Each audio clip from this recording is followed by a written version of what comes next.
क्या लेने आई हो अब यहाँ? पापा, हमें अंदर आने दीजिए पापा। देखिए उसे अंदर आने दीजिए। हम आपके हाथ जोड़ते हैं। अब और कितना तमाशा करेंगे आप? हादसे कभी भी किसी के साथ भी हो सकते हैं। ये जो कुछ भी हुआ था वो सिर्फ एक हादसा था या किसी ने अपनी गंदी नीयत के साथ ये सब कुछ किया था। नमस्ते, मैं सीनियर इंस्पेक्टर रंजीत ठाकुर और क्राइम पेट्रोल दस्तक में आपका स्वागत है। 1 साल पहले जब मेरी पोस्टिंग उत्तर प्रदेश के मुगल सराय में थी तब ये केस मेरे पास आया था। सच मानिए ये केस मैं 1 हफ्ते में सॉल्व कर सकता था, लेकिन जैसे जैसे इस केस की परतें खुलती गई ये केस और भी उलझता चला गया।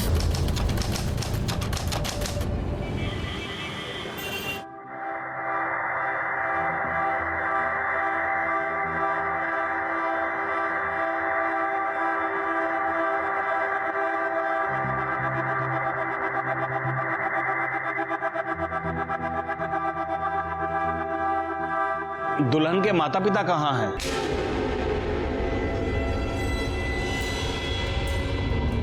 वो नहीं आएंगे। अब विधि शुरू कीजिए।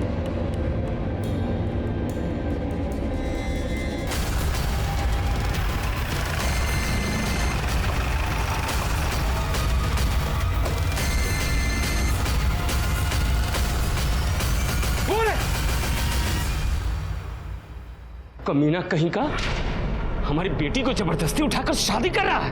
नहीं सर, रुक्मिणी अपनी मर्जी से शादी कर रही है। ये अरे काहे के पीछे हटिए, हम हैं ना यहाँ। तुम बताओ, ये शादी तुम्हारी मर्जी के खिलाफ हो रही है? नहीं सर, ये शादी हम अपनी मर्जी से कर रहे हैं। अरे काहे की मर्जी?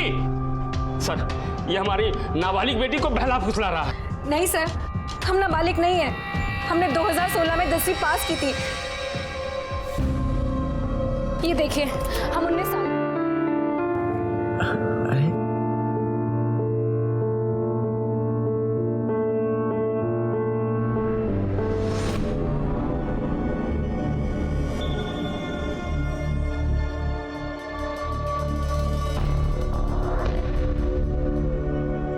चाची, ये किधर पड़ेगा? बेटा, ये आगे जाके दूसरी गली और तीसरा मकान।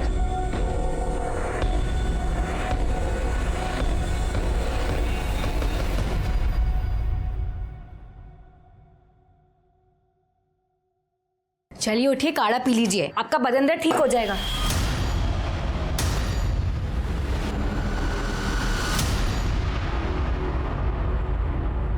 लो भाई, सामान ले आए। खड़ा धनिया नहीं मिला।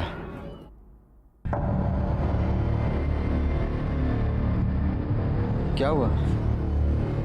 हम जब से बाहर से आए हैं तब से देख रही बहू अंदर बैठी रो रही है। अरे हम तो पूछ पूछ के थक गए, कुछ बताती नहीं। तुम ही जाकर देखो क्या हुआ है। पकड़ो, हम देखते हैं। अरे क्या हुआ? काहे रो रही हो? अब देखो, ये मत कहना कि घर की याद आ रही है। तुमको पता था ना कि ये सब आसान नहीं होने वाला है। हमें पता था, पर हमें ये नहीं पता था कि तुम्हारा भाई हम पे जबरदस्ती करेगा।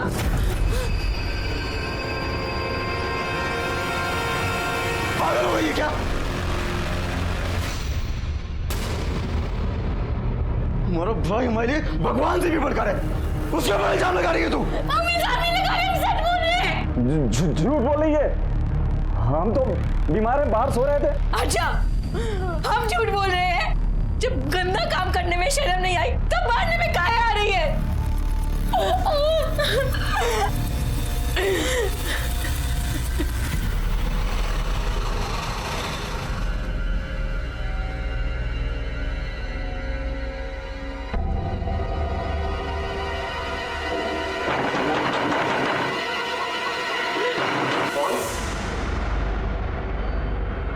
पापा, तुम कौन है?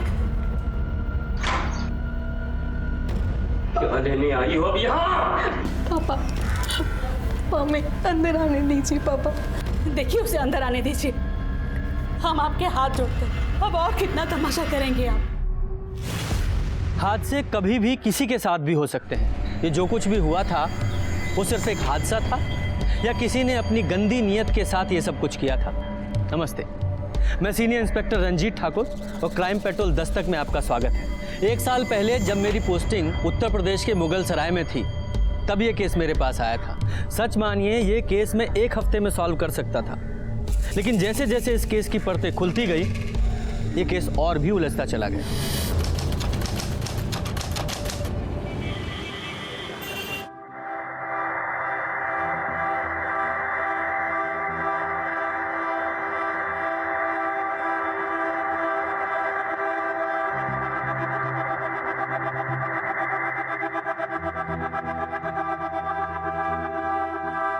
दुल्हन के माता पिता कहाँ हैं?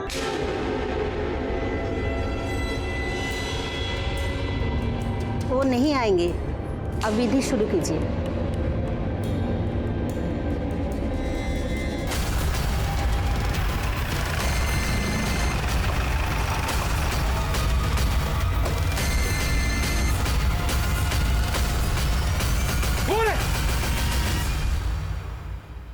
कमीना कहीं का हमारी बेटी को जबरदस्ती उठाकर शादी कर रहा है।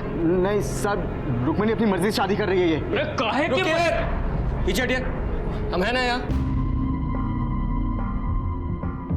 तुम बताओ, ये शादी तुम्हारी मर्जी के खिलाफ हो रही है?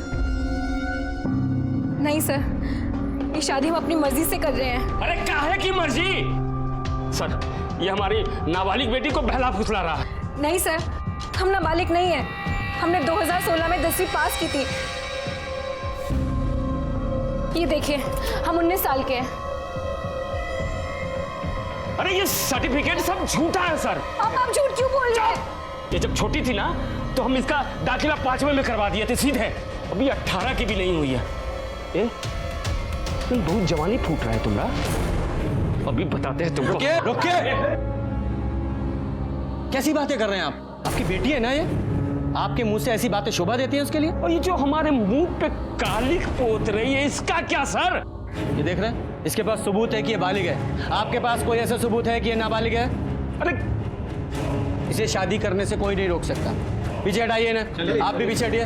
चलिए आप कीजिए।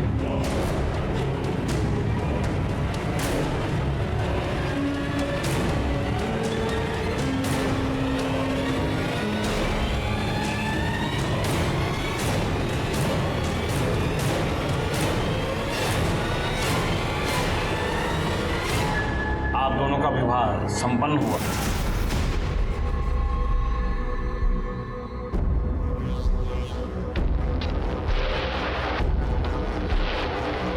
देखिए, हम समझ सकते हैं कि आपको बहुत तकलीफ हुई होगी। रुक्मिणी ने आपकी मर्जी के खिलाफ शादी की है, लेकिन हम आपको आश्वासन देते हैं कि हम इसका हमेशा ख्याल रखेंगे। अगर हो सके तो हमारे नए जीवन के लिए हमें आशीर्वाद दीजिए। ये क्या कर रहे हैं आप लोग? हमारा हाथ आपके ऊपर भी उठ सकता था, लेकिन रुक्मिणी के पिता हैं। आपकी बेइज्जती करेंगे तो उसको दुख होगा। तो हमको मारेगा? हमको मारेगा ये? पापा नहीं, छोड़ो। क्या है सब? अगर ऐसे गुंडागर्दी करोगे तो अरेस्ट कर ले जाओगे। सुन बेटा, खेल अभी खत्म नहीं हुआ, खेला तो अब शुरू होगा। निकलो, चलो चलो।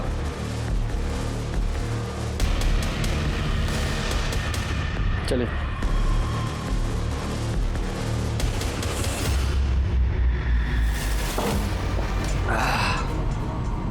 हम तुमको पहले ही बोले थे कि मार कर सालों को निपटा देते हैं, लेकिन तुमको तो आग लगी थी पुलिस के पास जाने की। जाओ। अरे हमने तो सोचा था कि पुलिस आके सारा खेल खत्म कर देगी, ये शादी रुकवा देगी, लेकिन छोड़ेंगे नहीं सालों ना, छोड़ेंगे ना। पंकज यार, थोड़ा जल्दी हाथ चलाओ यार, सुबह से कोई काम आगे बढ़ता ही नजर नहीं आ रहा है हमको।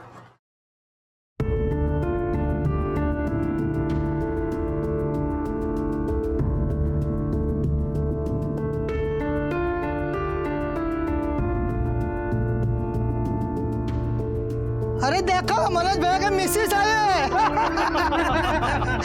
ए, चलो फटाफट खाना खा के काम पे लगो।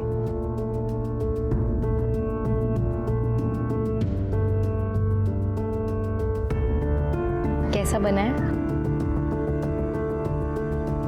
तुम खाई? हम खा लेंगे। अरे अभी खाओ हमारे साथ, हम खिलाएंगे तुमको अपने हाथों से।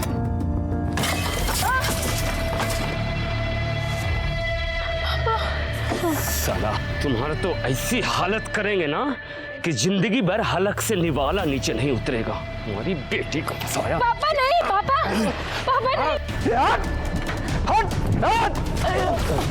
मेरे भाई को मारने की हिम्मत कैसी तुम लोगों की? छोड़ेंगे नहीं। अरे देख लेंगे तुमको, हम भी। जाओ, याद रखना। मनोज चल, निकलो। मनोज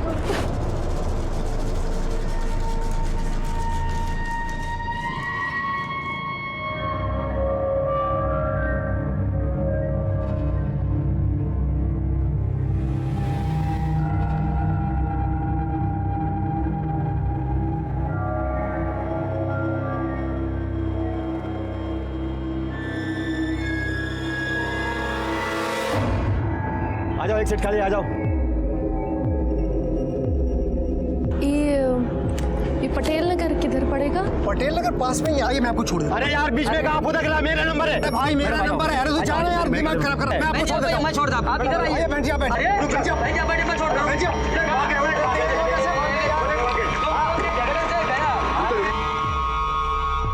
अरे अरे आग लग गई, आग लग गई, आग लग गई। आग बुझा नहीं है। अरे पानी आ गया।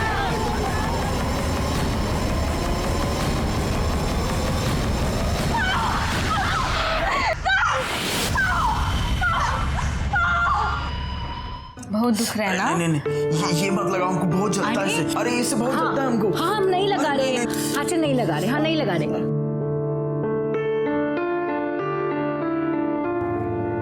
अरे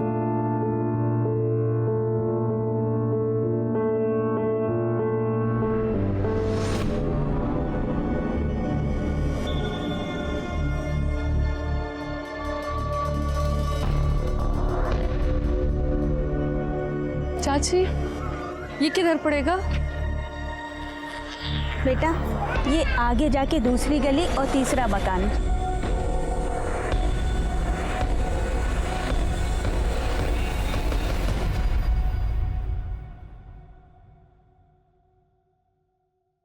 चलिए उठिए, काढ़ा पी लीजिए, आपका बदन दर्द ठीक हो जाएगा।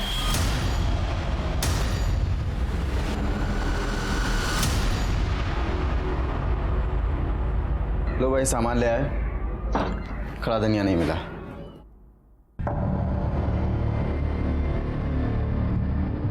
क्या हुआ?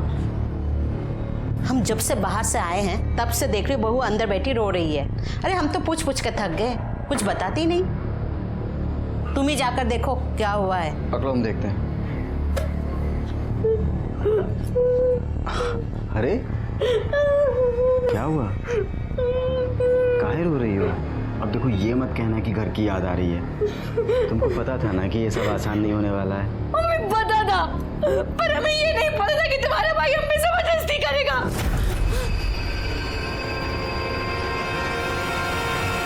पागल हो गई है क्या? हमारा भाई हमारे लिए भगवान से भी बढ़कर है, उसके ऊपर इल्जाम लगा रही है तू। हम इल्जाम नहीं लगा रहे, हम सच बोल रहे हैं। झूठ बोल रही है।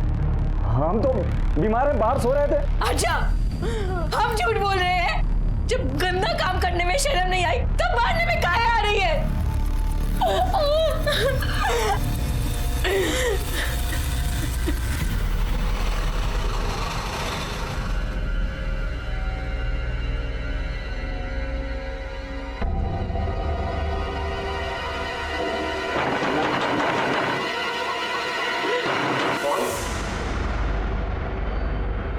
पापा तुम कौन है?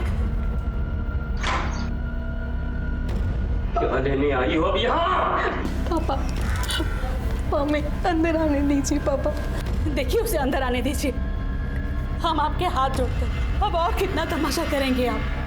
बेटी है हमारी, हमने कहा ना उसे अंदर आने दीजिए।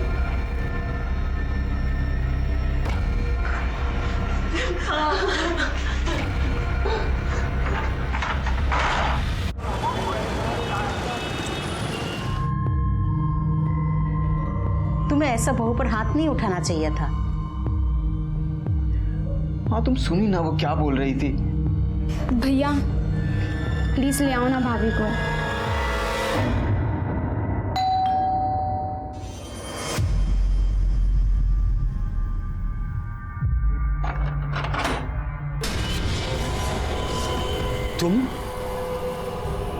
तुम यहाँ क्या करने आए हो?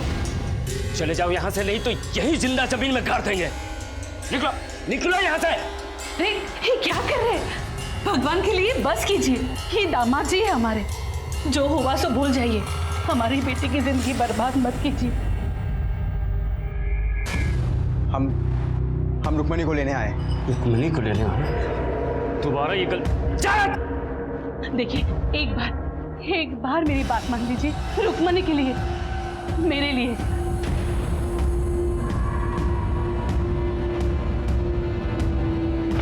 अरे ये सुन, हम सब कुछ भूलने को तैयार हैं, लेकिन एक शर्त पर। हमारी बेटी को दोबारा मत रुलाना। उसकी आंखों में आंसू नहीं देख सकते। अरे माना कि हम दिल से कठोर है, लेकिन बाप हैं उसके। तुम क्या देख रही हो? अरे दामाद जी पहली बार आए हैं, कोई अच्छा खाना बनाओ।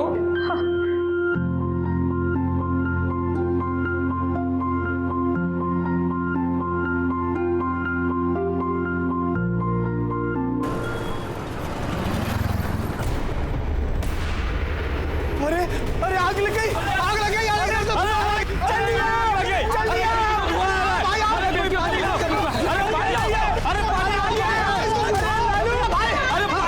भाई, अबे हमारे बेटियों से भाग के कमरे में आग लग गई।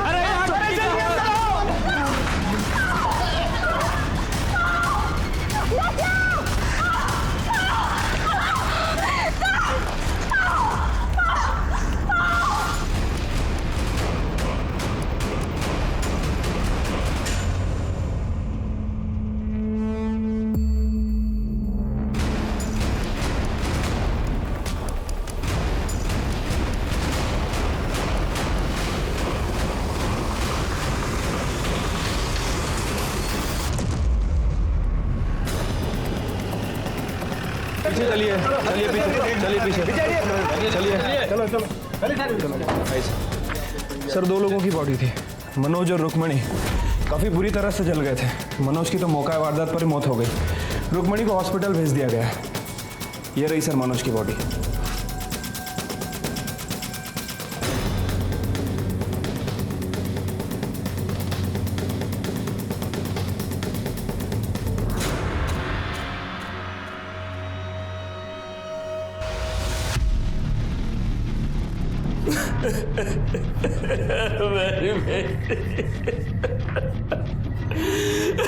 मार डाला अपने जवाई को, ले लिया बदला?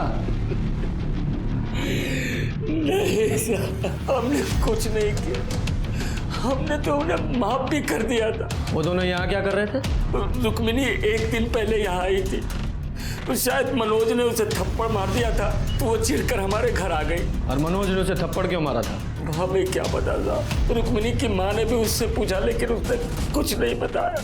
हाँ, फिर कल शाम मनोज हमारे घर आया। मुझे गुस्सा तो बहुत आया, लेकिन मैंने सोचा कि चलो जाने दो, बात बढ़ाने से क्या फायदा, एक ही तो बेटी है।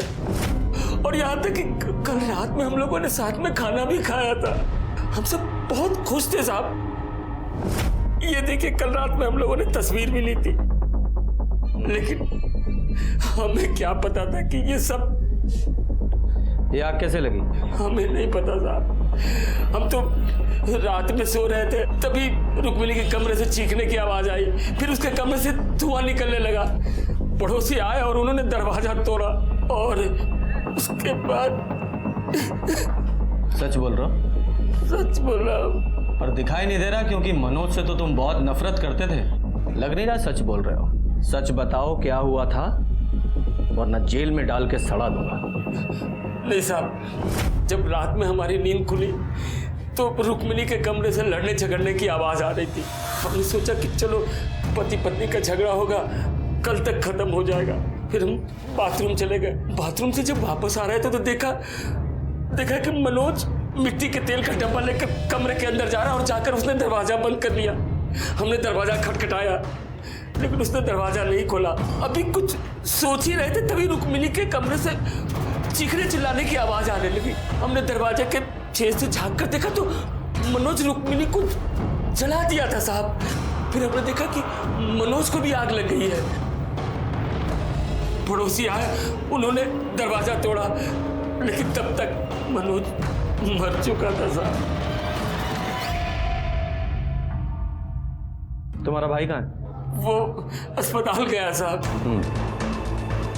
बाकी लोगों के बयान लो, बॉडी को मॉर्ग में भेजो, मनोज के घर वालों को भी बुलाओ। ठीक है सर।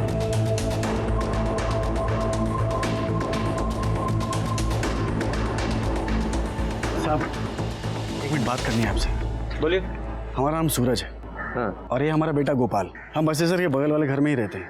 इधर? हाँ। हमारा बेटा गोपाल आपको कुछ बताना चाहता है। हाँ बेटा बताओ। सर हमारी खिड़की से रुक्मणी दीदी का रूम दिखता है। कल रात देर तक हम जाग रहे थे, हमारी टेस्ट थी इसलिए हम पढ़ रहे थे, तो हमने सुना तो रुक्मणी दीदी किसी के साथ झगड़ रही थी। हमने देखा भी तो वो कोई आदमी था, उसने डब्बे से उनके ऊपर मिट्टी का तेल डाल दिया और गुस्से में उनको जला दिया, पर उन पे भी आग लग गई। वो तो बाहर भाग रहे थे, मैंने ही जाके पापा को जगाया था। साहब हम तुरंत दौड़ के बाहर आए थे और तब तक तो। बेटा हाथ इधर लाओ। इतने बुरी तरीके से किसने मारा था? वो मास्टर जी ने। इतने बुरी तरीके से? अगर तुम चाहो तो उनके खिलाफ कंप्लेन कर सकते हो, मैं कार्रवाई करूंगा। साहब शिकायत की कोनो जरूरत नहीं है। अब ये बच्चा है, गलती हो गई इससे, होमवर्क नहीं किया तो मार तो पड़ेगी। होमवर्क किया करो। हाँ? तो सर इन लोगों के हिसाब से पति और पत्नी के बीच में झगड़ा हुआ। पति ने गुस्से में आकर पत्नी को जलाने की कोशिश की और खुद उस आग में जलकर मर गया, और अब पत्नी जिंदगी और मौत के बीच जंग लड़ रही है। अब इन लोगों ने जो रामायण सुनाई है उसके हिसाब से तो ऐसा ही लग रहा है। अब ये रुक्मिणी ही कंफर्म कर सकती है कि इस कहानी का असली रावण कौन है।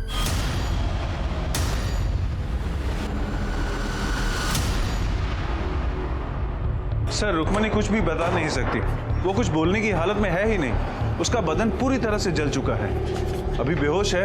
अगर वो होश में आ भी जाए तो भी उसे ठीक होने में काफी समय लगेगा। देखिए ना साहब, क्या हालत कर दी हमारी बेटी की। ये सब हमारी गलती है, नहीं हम उसे घर में आने देते, नहीं वो ये सब करता। अच्छा हुआ कि राक्षस चलकर मर गया, वरना हम उसकी जान ले लेते। जब ये सब कुछ हुआ आप कहाँ थे? अपने घर में थे साहब, हमें तो अभी इस बारे में पता चला है, और हम तो इस रिश्ते के पहले से ही खिलाफ थे। अब देख लीजिए बड़ों की बात ना मानने का क्या नतीजा हो। यादव जी, ये मनोज के घर वालों को इन्फॉर्म किया?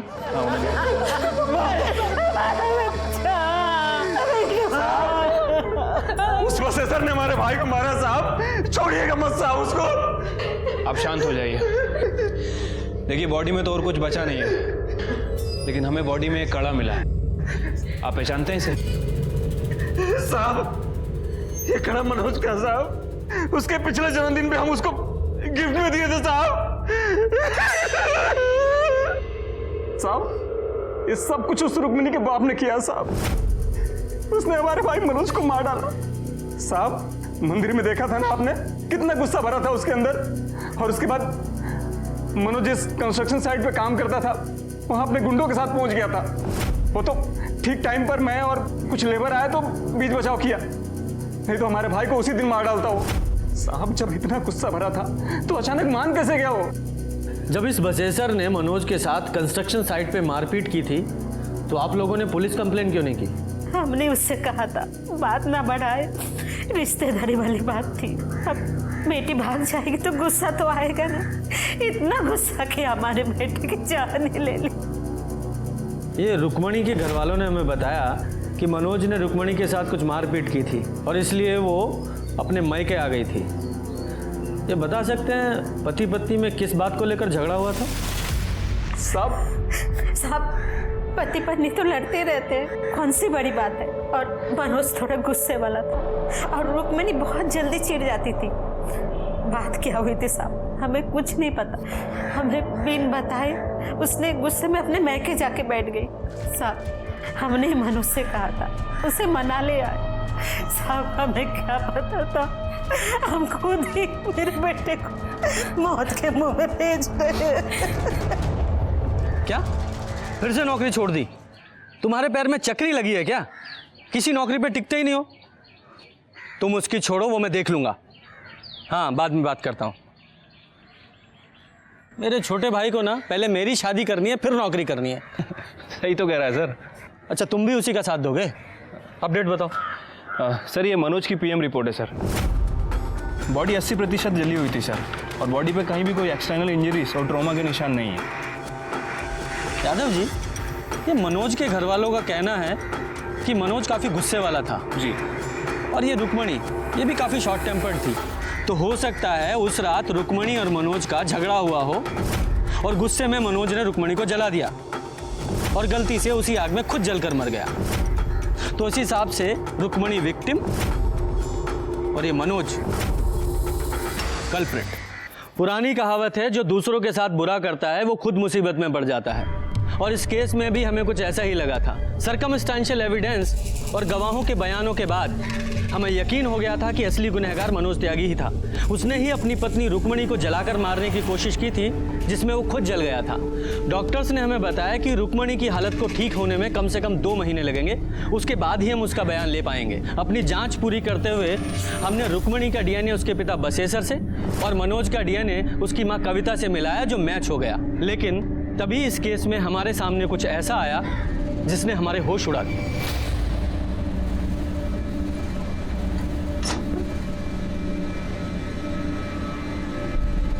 सरोज, जल्दी नीचे आ सरोज। अरे कहाँ रह गई थी सरोज? जी अम्मा जी, वो हम छत पर ना कपड़े सुखा रहे थे। अच्छा सुन, बाहर बिरजू आया है, उसका हिसाब देख ले जरा, ठीक है? अच्छा सुन, 1 मिनट रुक। मुझे लगता है थोड़ा हिसाब उसका और बनेगा, तो तू एक काम कर, तू ये सारे पैसे ले जा, ठीक से हिसाब कर और बचे हुए पैसे लेके आ। चल जा। काय टुकुर टुकुर देख रही है? बाहर जा, जा अपना काम कर। अम्मा जी, हम कह रहे हैं लड़की कुछ ठीक नहीं लगती हमको। अरे बेफालतू का ना सब पे शक करता रहता है। अच्छी लड़की है। बताइए। 12 बोरी आलू की लेकर के आया हूँ और अपना 1 बोरी अदरक। 1 सेकंड, 1 मिनट।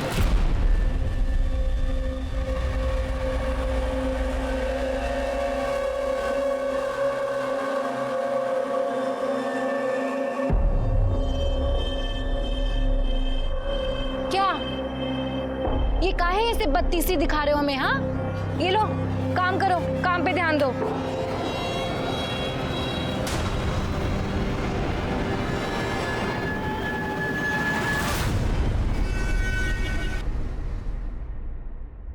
सर, बिहार के बलुआ गांव में एक जवान लड़के ने एक लड़की के साथ मिलकर वहां रहने वाली विधवा के घर लूटपाट की और उसके बाद उसकी हत्या कर दी। सर, उसका नाम दुर्गा देवी था, 65 साल की थी और काफ़ी अमीर थी। बाकी की फैमिली दिल्ली में रहती है। और सर, ये दोनों कल्पिट बिरजू और सरोज उसी के घर काम करते थे। सर, बिहार पुलिस ने बताया कि वो दोनों कल्पिट मुगल सराय की तरफ आए हैं। सारी डिटेल सर्कुलेट करवा दीजिए। हाँ सर, लेकिन एक बार फोटो तो देख लीजिए। ऐसा क्या है फोटो में?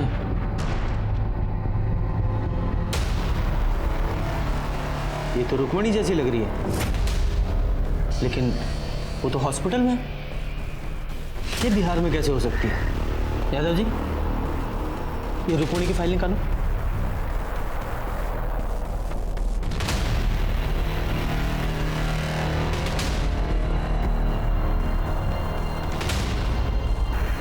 देखिए सर, दोनों के हाथों पर बिल्कुल सेम जगह ही टैटू है।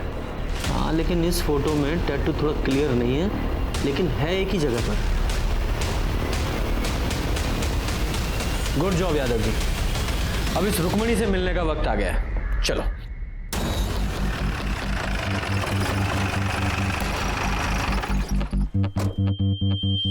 सर, आप ये सही नहीं कर रहे। देखिए, हमें पता है हम क्या कर रहे हैं। इतनी मुश्किल से तो ये ठीक हो रही है।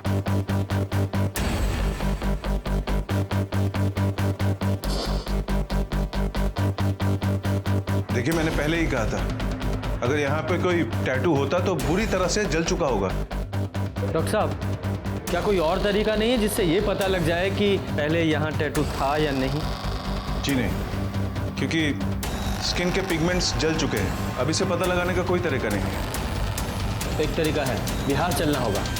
शायद वहीं चलकर इस सरोज और रुक्मणी की पहेली सुलझे।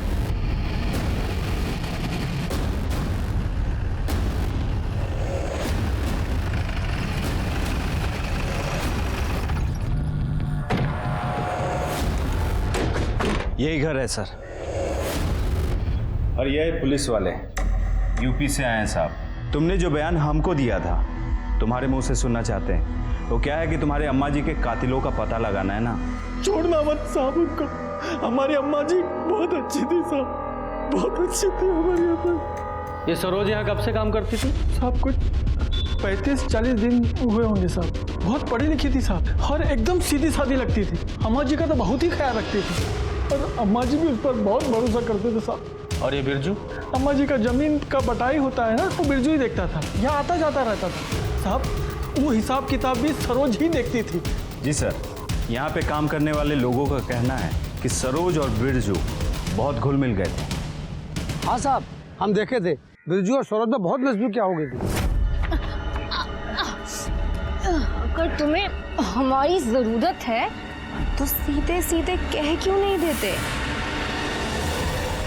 साहब वो जो सरोज थी ना, वो हमेशा डरी डरी रहती थी। डरी डरी मतलब? डरने की वजह तो पता नहीं, लेकिन हमेशा उसके दिमाग में कुछ ना कुछ तो चलता रहता था साहब। ये सरोज कहाँ की रहने वाली थी? पता नहीं साहब। पता नहीं? तो फिर मिली कहाँ? हम वो अप्रैल में पटना गए थे, आके देखा तो यहाँ काम कर रही थी वो। आपने सरोज के बारे में बाकी गांव वालों से बात की? जी सर, लेकिन किसी को भी नहीं पता है कि वो कहाँ से आई थी और यहाँ तक कैसे पहुँची। साहब हम एक चीज हमेशा देखते रहे कि जब भी अम्मा जी लाकर खोलती थी ना, तो उसकी आँख खुल जाती थी। सच में हम कह रहे साहब कि सब कुछ उसका ही किया धरा है। बिरजू को भी उसी ने फंसाया साहब। साहब वहाँ अम्मा जी का लाश लाकर के पास खुला था साहब। सर फ्लावर वॉश को वेपन की तरह यूज किया गया था, जिसे हमने फॉरेंसिक में जमा करा दिया है। ये सरोज के पास कोई मोबाइल था? नहीं साहब, नहीं था। ये अम्मा और बिरजू के पास तो होगा? हाँ, उनके पास था साहब। सर बिरजू अपना मोबाइल एक मजदूर को देके गया था, जिसमें मोबाइल डेटा इरेज था और कोई सिम भी नहीं था। सर हमने अम्मा जी और बिरजू की मोबाइल की CDR रिपोर्ट और मोबाइल लोकेशन दोनों मंगवाई, जल्दी ही मिल जाएगी। गुड। सर बिरजू के मोबाइल लोकेशन और मोबाइल डिटेल्स में कुछ भी सस्पिशियस नहीं है, लेकिन सर ये अम्मा जी नटवा गांव में भीमा के कांटेक्ट में थी। ये भीमा कौन है? हिस्ट्री शीटर है सर। ह्यूमन ट्रैफिकिंग के केस में कई बार पकड़ा गया, पर हमेशा बेल पे छूट जाता है। लेकिन सर मेरी समझ में ये नहीं आ रहा है कि दुर्गा देवी उससे बात क्यों करती थी। वो भी पता चल जाएगा।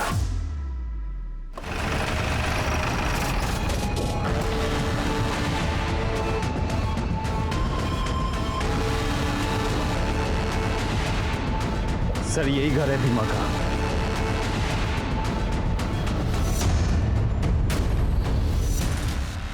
यहाँ तो ताला लगा है। कैसे पता लगाएं सर, कहाँ गया होगा?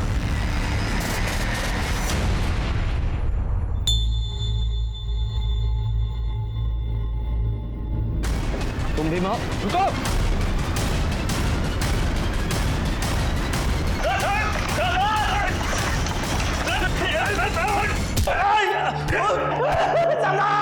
आपको कुछ नहीं पता, आपको कुछ नहीं पता साहब, छोड़ दीजिए।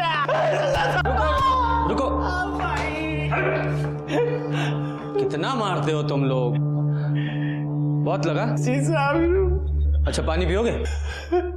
हाँ साहब। ठीक है पिलाते हैं, पर पहले सच बताओ, सरोज को तो जानते हो? कौन है, कहाँ से आई थी, सारी डिटेल्स बताओ उसकी। साहब हम कसम खा के कहते हैं, हमको नहीं पता साहब। अम्मा ना सच बोलती थी, ये लातों के भूत बातों से नहीं मानते। तुम लोग ना अपने तरीके से पूछ लो, मुझे तो ये कुछ बताएगा नहीं। साहब रुकिए साहब, बताते साहब, बताते। बताओ। सब वो दरअसल वो राम लगन आदमी का फोन आया था हमारे पास। वो हमको बोला कि उसके पास एक 19 साल की एक लड़की है जो बहुत ही खूबसूरत है, उसका हाथ पैर भी ठीक ठाक है। तो साहब 1 लाख में हमारा डील फाइनल हो गया। उसके बाद साहब हम 5 दिन अपने साथ ही रखे नटुआ गांव में, बस इतना ही साहब। फिर 5 दिन बाद क्या किया? वो अम्मा जी को बेच दिए थे 1.5 लाख रुपए में। ये राम लखन का जो फोन आया था मोबाइल से आया था? जी। यादव जी सर, उस नंबर को ट्रेस करो। कहाँ का रहने वाला है ये? जी यूपी। तो लड़की को तुमने यूपी से उठाया? साहब ये तो हमको पता नहीं है, लेकिन यूपी और बिहार का जो बॉर्डर है ना, वहीं पर लेन देन हुआ था। कब हुआ था? 11 अप्रैल रात को हुआ था। मतलब जिस रात रुक्मणी और मनोज को चलाया गया। ठीक है, वेरी गुड सर। रामलखन का फोन ट्रेस हो गया है सर। ये रामलखन और कोई नहीं बल्कि बसेसर दुबई है, रुक्मणी का पिता। क्या? तो क्या ये सरोज और रुक्मणी दोनों एक ही हैं? अगर ये सरोज रुक्मणी है तो फिर वो लड़की कौन है जो हॉस्पिटल में है? या फिर दोनों जुड़वा बहनें हैं? सर जो लड़की हॉस्पिटल में है उसका डीएनए बसेसर दुबे के डीएनए से मैच भी हुआ था। बड़ी उलझी हुई पहेली है। सबसे पहले ना ये मुगल सराय जाकर इस बसेसर से बात करनी पड़ेगी। यादव जी, इस बसेसर की पूरी जन्म कुंडली निकालो। जी। और सिन्हा साहब सर, जितने भी टोल नाका हैं सबकी सीसीटीवी फुटेज निकालो। इस सरोज का मिलना बहुत जरूरी है। और वो बिरजू, उसके मोबाइल में उसका सिम नहीं था, हो सकता है उसने दूसरे मोबाइल में सिम डालकर एक्टिवेट किया हो। पता करने की कोशिश करो। इन दोनों का मिलना बहुत जरूरी है। जी सर।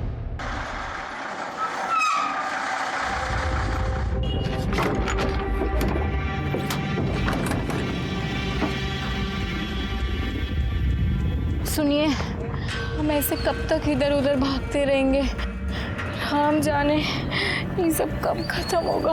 देखो तुम ज़्यादा परेशान मत हो, बस थोड़ी देर का तो बात है। हम आज रात को बनारस से गाड़ी पकड़ेंगे, उसके बाद निकल जाएंगे। फिर हमको तो कोई टेंशन नहीं है वहाँ पे। हमें बहुत भूख लग रही है और हमारा गला भी सूख रहा है। गला तो हमारा भी सूख रहा है, लेकिन करे क्या? एक काम करो, आओ तुम इधर आओ, तुम यहाँ बैठो, हम तुम्हारे लिए कुछ खाने को लेकर के आते हैं। जाना मत यहाँ से कहीं।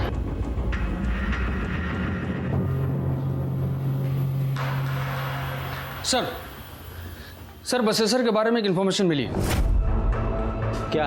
बसेसर की पहले भी एक शादी हुई थी किसी दुलारी नाम की औरत के साथ। उससे एक बेटी भी है, महुआ रुक्मणी से 2 साल बड़ी है।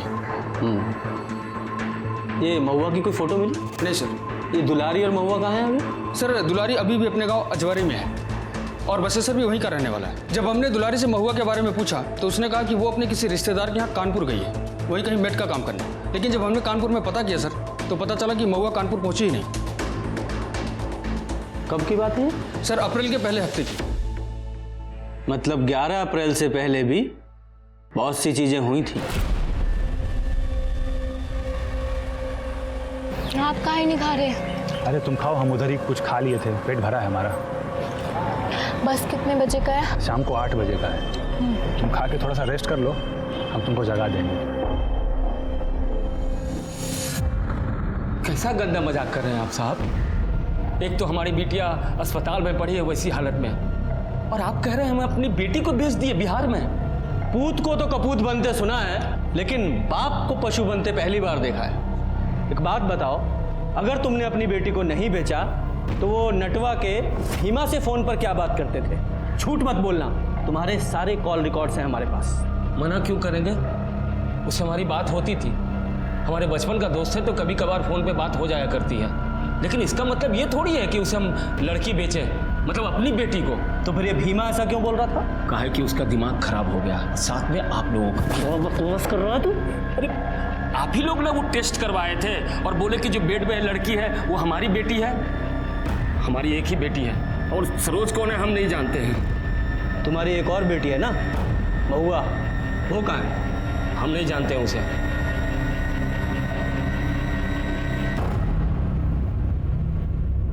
ठीक है, जाओ।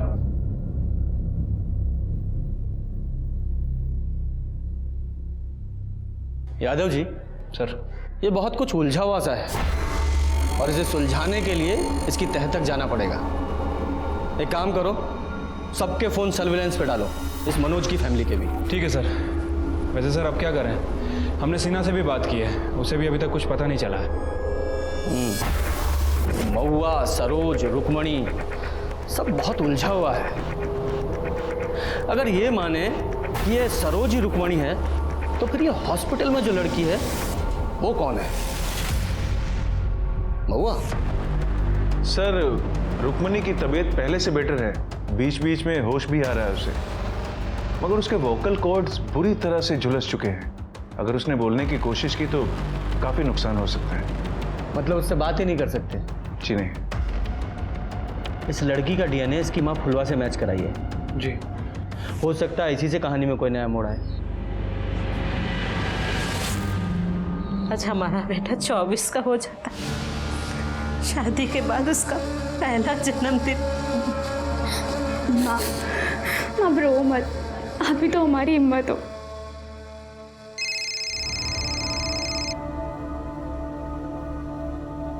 हेलो सर अभी भी मनोज की बहन नीला को किसी ने फोन किया सर। ये सुनिए सर।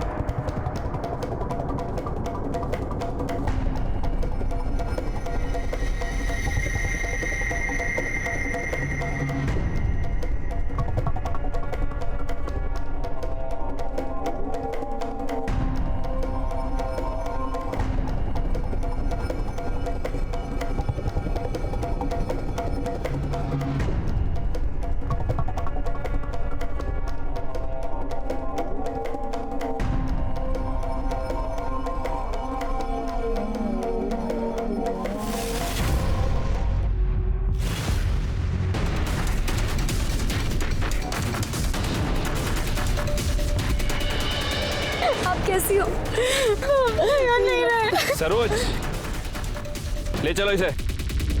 सरोज या रुक्मणी बुलाऊं तुम्हें? कौन हो तुम? सरोज या रुक्मणी, या रुक्मणी की कोई जुड़वा बहन? नहीं साहब, हम रुक्मणी ही हैं। सबने बहुत कोशिश की कि हम भूल जाए कि हम रुक्मणी नहीं हैं, लेकिन साहब हम रुक्मणी ही हैं। उस रात तुम्हारी मनोज से लड़ाई किस बात पर हुई थी? नहीं साहब, हम दोनों की तो कोई लड़ाई नहीं हुई थी। हम दोनों के बीच तो सब कुछ ठीक था। हम दोनों ने खाना खाया, उसके बाद हम सोने चले गए। फिर अचानक से आधी रात में किसी ने हमें कुछ सुंघाया और हम बेहोश हो गए। अम्मा जी बहुत अच्छी इंसान थी, वहाँ में कोई परेशानी नहीं थी, पर साहब हम वहाँ कैसे रहते? हमें तो अपने पति के पास जाना था। हम मनोज से बहुत प्यार करते थे साहब। हमारे पास कोई फोन भी नहीं था जिससे कि हम मनोज को फोन कर सके। वहाँ हर वक्त हम पर सब लोग नजर रखते थे साहब। ऐसा लगता था जैसे हमें वहाँ कैद करके रखा हो। फिर हमें एक आदमी मिला वहाँ पे, बिरजू नाम का। वो अम्मा जी की जमीन पे बटैये पे काम करता था। हमने उससे जानबूझकर दोस्ती की। हमने बिरजू से कहा कि हमें यहाँ से भागना है। उसने कहा उसके लिए हमें पैसे चाहिए होंगे। हम दोनों ने मिलकर एक योजना बनाई कि तिजोरी से सारे पैसे निकालकर हम भाग जाएंगे।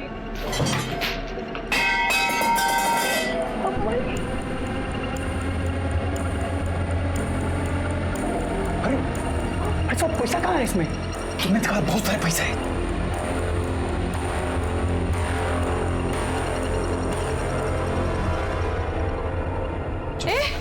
बिरजू, क्या कर रहे हो यहाँ पे? सरोज? नहीं अम्मा जी। चोरी कर रहे हो? नहीं नहीं अम्मा, वो सफाई कर रहे चल क्या रहा है यहाँ पे? तो तुम यहाँ मुगल सराय आना चाहती थी मनोज के पास? हाँ साहब, और हमें पता चला मनोज। फिर साहब हम इधर उधर भागते रहे। हरिदासपुर बस स्टैंड पर बिरजू ने हमारे खाने में नशे की गोली मिला दी और हम बेहोश हो गए। बिरजू वो बैग लेकर भाग गया जिसमें सारे पैसे थे। फिर हमने एक आदमी के फोन से नीला को फोन किया। उससे पहले हमने कई बार मनोज को भी फोन किया था, लेकिन उसका फोन बंद था। ऊपर से बिरजू ने हमें मना किया था, जब तक हम मुगल सराय ना पहुंचे तब तक हम किसी को फोन ना करें। साहब, हमारा यकीन कीजिए, हमने अम्मा जी को नहीं मारा। लेकिन पैसे तो तुम्हारे पास थे।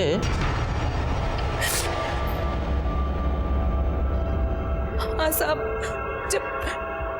जब बिरजू ने खाना खाने से मना किया तब हमें उसकी नीयत पर थोड़ा सा शक हुआ, तो हमने पैसे अपने पास छुपा लिए थे।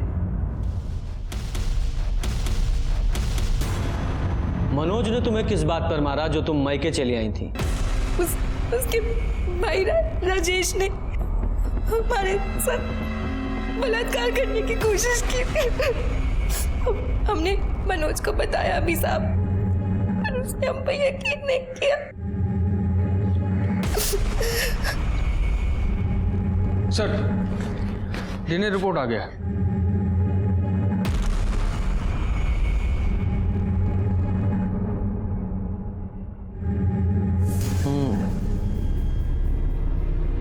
मुझे तो उसी दिन उस बसेसर के पड़ोसी सूरज पर शक हुआ था।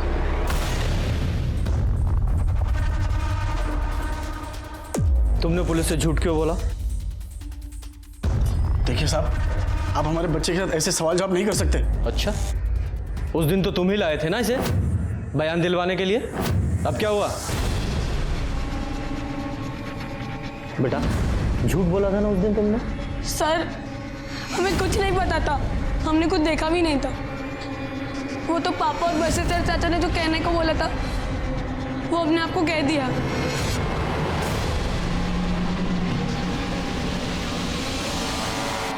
हमने तो मना भी किया था, इन्होंने हमें छड़ी से मारा था।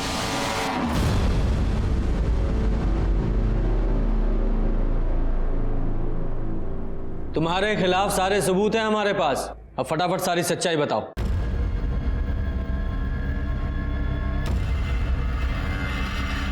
रुक्मिनी ने मनोज से शादी करके हमारा बहुत खून जलाया था। हम उससे बहुत गुस्सा थे। हमने सोचा था कि उसे भीमा के हाथों बेच देंगे, लेकिन जब सोच ही रहे थे तो वो अपने ससुराल से लड़ झगड़ कर खुद ब खुद हमारे घर आ गई। और उसके पीछे पीछे मनोज भी आ गया। हमने बेहोशी की दवा सुंघाकर उसे बेहोश कर दिया। फिर हमारे भाई ने उसे घर के बाहर ले जाकर बेच दिया। फिर हमने मनोज को वहीं जला दिया और ऐसा नाटक किया कि ये सब मनोज का किया धरा। मतलब महुआ को रुक्मणी की जगह रखकर जला दिया। क्या करते? दुलारी ने उसे कानपुर भेजा था और वो हमारे पास आ गई। 4 साल की थी जब उसे छोड़कर आए थे, लेकिन उसको तो हमारे घर पर ही रहना था। इतनी सुंदर भी नहीं थी कि कहीं शादी कर देते या बेच देते। उसे अपने भाई के घर रखा। जिस रात हमने रुक्मिणी को बेचा तो हमने सोचा क्यों नहीं महुआ को रुक्मिणी बनाकर इससे भी पीछा छुड़ा लिया जाए। इसलिए उसे बेहोश कर मनोज के साथ जला दिया, लेकिन वो बच गई। शर्म आती है तुम्हारे जैसे इंसान को पिता कहते हुए। अपने स्वार्थ और अहंकार के लिए अपनी 2 बेटियों की जिंदगी बर्बाद कर दी। रुक्मणी ने अपने परिवार से लड़कर मनोज से शादी की थी और मनोज के भाई राजेश ने रुक्मणी को मोलेस्ट करने की कोशिश की थी। राजेश से जब हमने इसके बारे में पूछा तो उसने पहले तो इनकार किया, लेकिन कड़ाई से पूछताछ करने पर उसने स्वीकार किया कि हाँ, उसने रुक्मणी को मोलेस्ट किया था। कुछ दिनों बाद सिन्हा ने बिहार में बिरजू को पकड़ लिया और बिरजू ने कबूल किया कि उसने ही दुर्गा देवी का खून किया था। क्या मनोज को दस्तक नहीं मिली थी कि जो बसेसर रुक्मणी और उसके खून का प्यासा था वो अचानक ही बदल कैसे गया? अगर मनोज ने इस दस्तक को पहचान लिया होता तो ये सब कुछ नहीं होता। इसी के साथ मैं सीनियर इंस्पेक्टर रंजीत ठाकुर आपसे विदा लेता हूं। फिर मिलेंगे। सतर्क रहिए और देखते रहिए क्राइम पेट्रोल दस्तक, क्योंकि मकसद बताना नहीं, बचाना है। जय हिंद।